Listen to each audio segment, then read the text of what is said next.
Hello, everyone, and welcome to another episode of The Powerful Man Show. I am your host, Doug Holt, with my co-host, Tim, the Powerful Man Matthews. Tim, what's going on, brother? Very well. Just checking out my Corona hair. I think I'm doing a Yeah, good job of riding it out. Got a big tanned forehead from sitting in the garden for that. I look like a Spaniard or something. yeah. Well, you don't look, something. Um, What's so funny that there's people that are freaking out about the coronavirus, but in a different way now. They're at least all over the world. They're protesting the lockdown, and the joke is, of course, that the people are protesting really because they want to go get a haircut. So not because of the science, not because for any reason, right? Just because, oh my gosh, I need a haircut. What are people going to think of me nowadays? So, which is kind of funny because it reminds me of the idea as a business owner when you're in the hustle mode, right? When really you're in a mode of scarcity. You're in that mindset of scarcity and a mindset that you need to do it because you're going to lose something. If I don't work hard, or don't get up at 4 a.m, 5 a.m, whatever it may be for you, and work late, I'm going to lose clients. I'm going to lose customers. And that energy that's driving from Mm. scarcity is so different than the energy that's driven from abundance and a place of desire, right? And the way to think about that, when you're in that scarcity mindset, it's kind of like a dark, dark dungeon, really, because you're being driven by fear and your actions are out of fear. And when your actions are out of fear, it causes you to make really bad decisions typically. Also causes for a lot of people, they're going to, they start eating crappy foods, they get stress, anxiety, drink more than they want to. They're going to smoke some weed, whatever it is they're going to do to bring themselves out of reality. Because when you're in a scarcity mindset, the reality sucks, right? There's no two ways about it. The reality just purely sucks. It's not a good place to be in. It's not a place you want to be in. But on the other side of that, Tim, is, a place of abundance, right? The opposite of scarcity is abundance. The opposite of fear is, hopefulness and joy.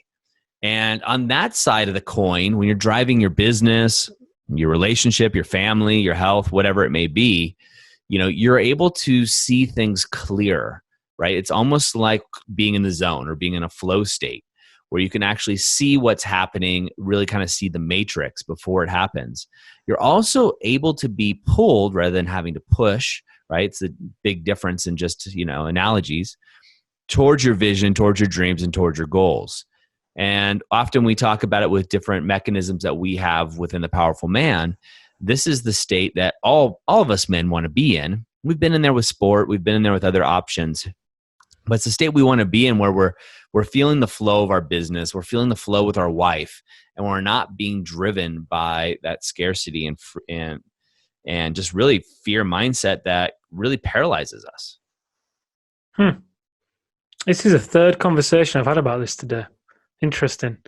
Did you listen to the recording I sent you earlier? Is that what sparked this?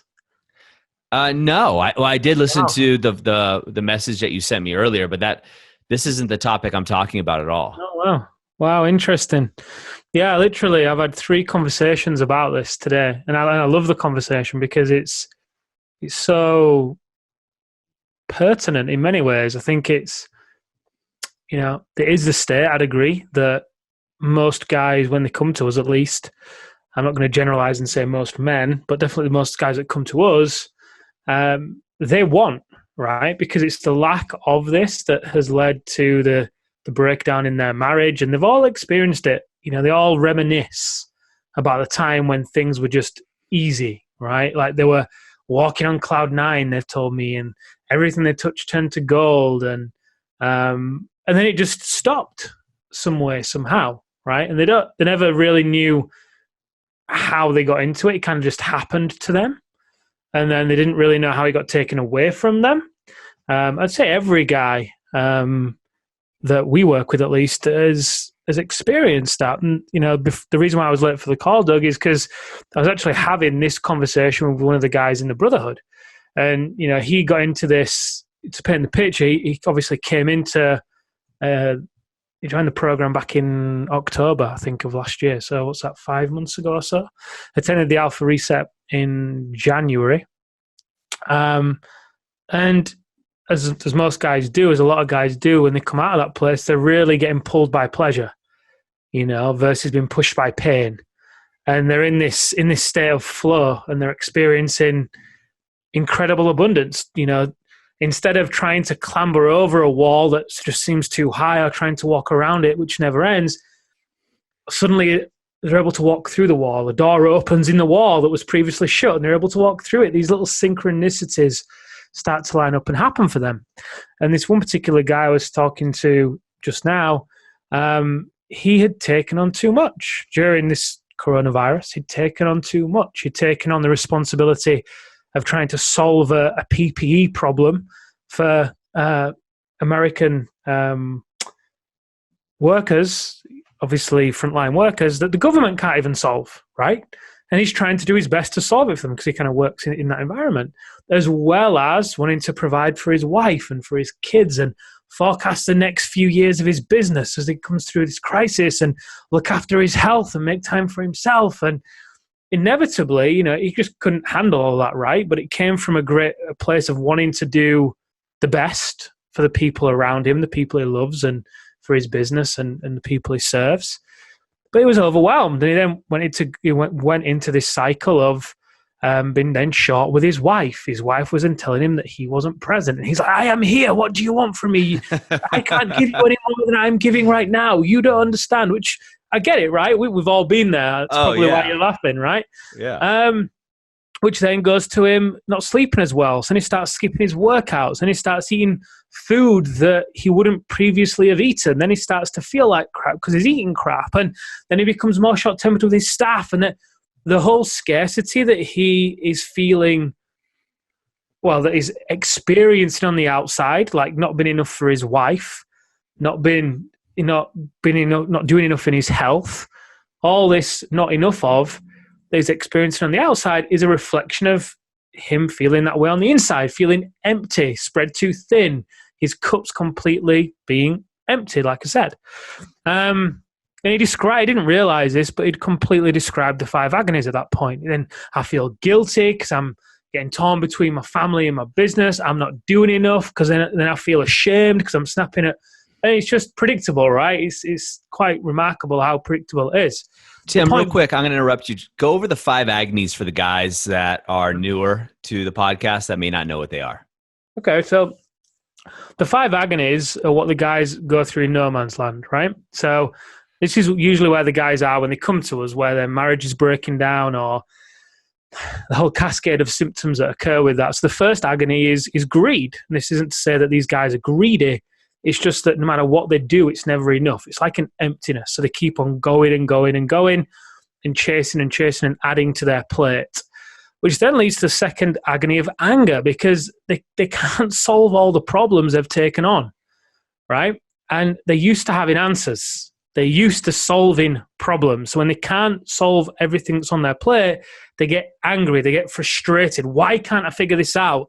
They start to feel like they're a failure. And then they walk in through the door in an evening, they snap at the kids, a sharp word to the wife, they're less patient with staff, which leads to the third agony of shame. Then ashamed because they are acting in ways that they know they don't want to act in, right? Which leads to the fourth agony of loneliness, because at that point, they get embarrassed and ashamed, and they start stacking the shame. It's easier for them to just pull away, just like this guy did. He pulled away from the guys in the Brotherhood for a few weeks. He pulled away from his family. He tried to deal with all this on his own.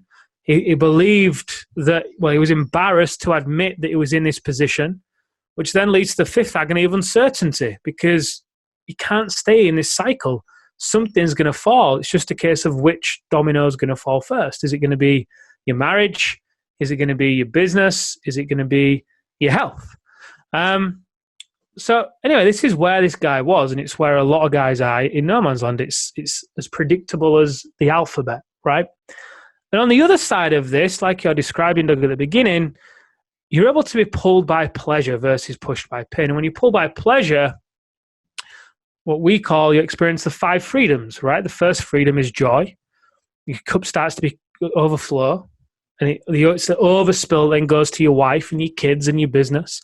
So everyone then gets the best of you. then the second agony of, second freedom rather, of love.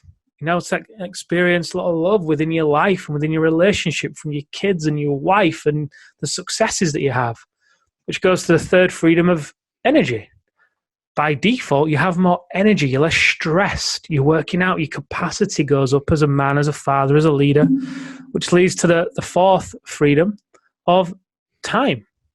You then start to have more time, you become more productive, you work smart versus working hard, which leads to the fifth freedom of money, where money no longer controls you. You're no longer dependent on money to make you happy or define who you are or your success, which is a very freeing feeling. Rather than feeling like a paycheck, you detach from all that. And this is where you can really be pulled by pleasure and be experiencing abundance. Now, the caveat is, you're never going to be in the five freedoms all the time.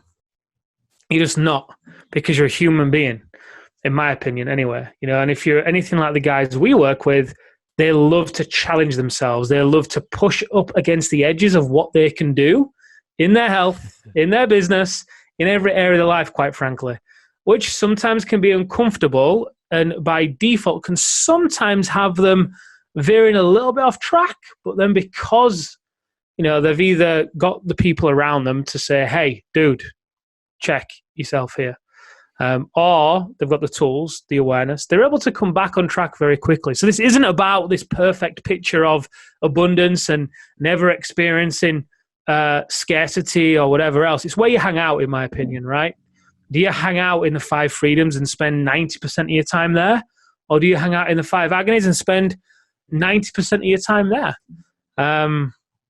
But yeah, through this coronavirus situation, it's irrelevant, right? Because I think a lot of people were feeling scarce prior to this. This has just been a magnifying glass for many people, magnifying more of what's already inside. If there's abundance inside, certain guys are navigating this in a particular way.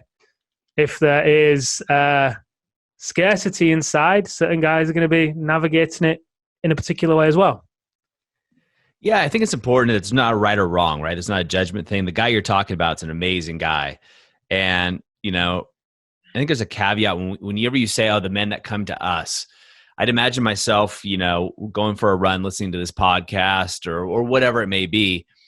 The guys that come to us, so to speak, these are alphas, these are leaders. And these guys are strong enough to raise their hand and go, look, I don't have all the answers, right? That's what a leader is. The person that has all the answers is called a teenager. And a teenager is the most dangerous person. That's not the person you want driving your Ferrari or anything else, right? You don't want a 16-year-old teenager. Depends what kind of ride you want, I guess. You don't want them driving, right? But a lot of men are, in their lives, they're in teenage phase, right? They don't want to admit that there's a problem.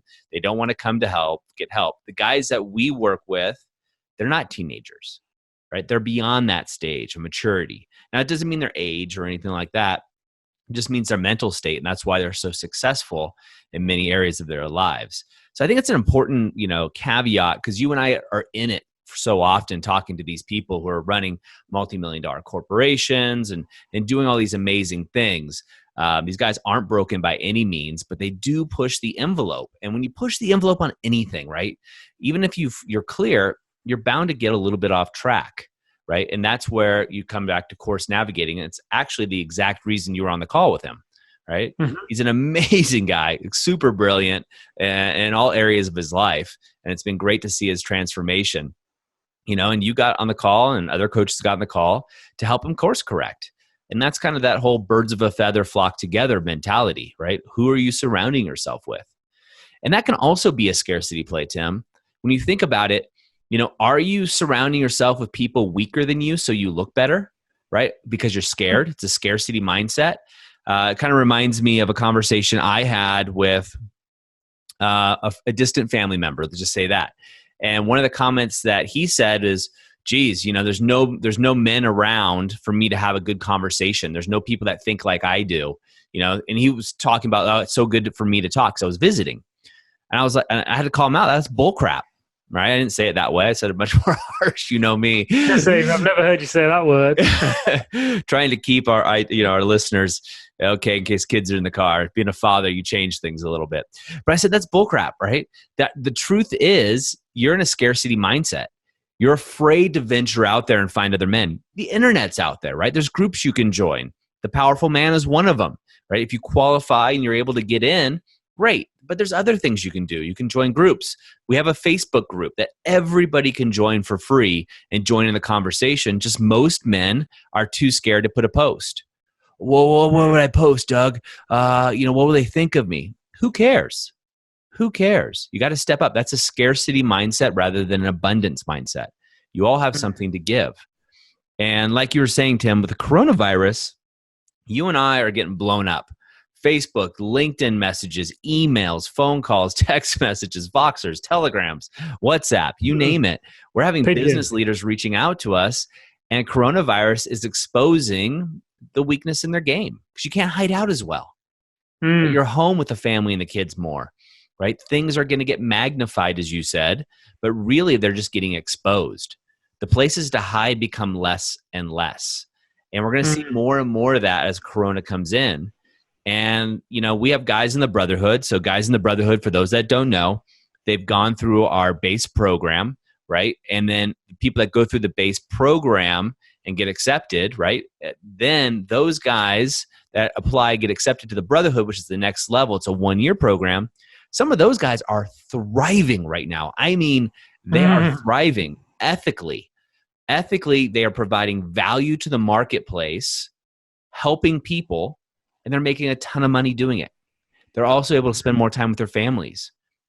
It's a mindset shift. Once you get out of that rut of scarcity, once you see yourself for who you really are, and you get rid of the muck that's in front of you, you're able to elevate at such a level that it's like previously unthought of. Like a lot of these guys are like, holy crap, Doug. Like, dude, I'm almost embarrassed to say this right now because I know so many people are struggling, but I'm killing it. To that we say, Tim, dude, don't be embarrassed. Don't be embarrassed because you're thriving so well. You can lift people up around you, but you can't save people. You just can't. You and I, Tim, have tried to save so many men from themselves, from drug abuse, all kinds of things. It just doesn't work, right? Men, you guys got to save yourselves. Now, saving yourself doesn't mean you don't get help. Get help. That's the smartest thing to do, right? The smartest thing to do is actually raise your hand and have somebody who's been there, done that, a little further down the road, get you there. Top athletes do it. They hire coaches. Top CEOs do it. Relationships, it's the same thing, right? The best of the best always have somebody looking and watching their back. And when you come from abundance mindset, you're not worried about that. You're not worried about what people think. You're not worried about anything because you know it's all coming to you. A great analogy that we often speak with the guys about this is, if you imagine a bucket, right? A lot of the guys are trying to pour more water into the bucket because they want it to overflow, right? So work harder trying to, make more money so it can overflow, then they can have a better life with the wife and the kids or whatever it is, right? But what they don't realize is they've got loads of holes in the bucket. So the more they turn up the tap and the more water they pour in, the more leaks out. And the bucket never rises to the point where it can overflow.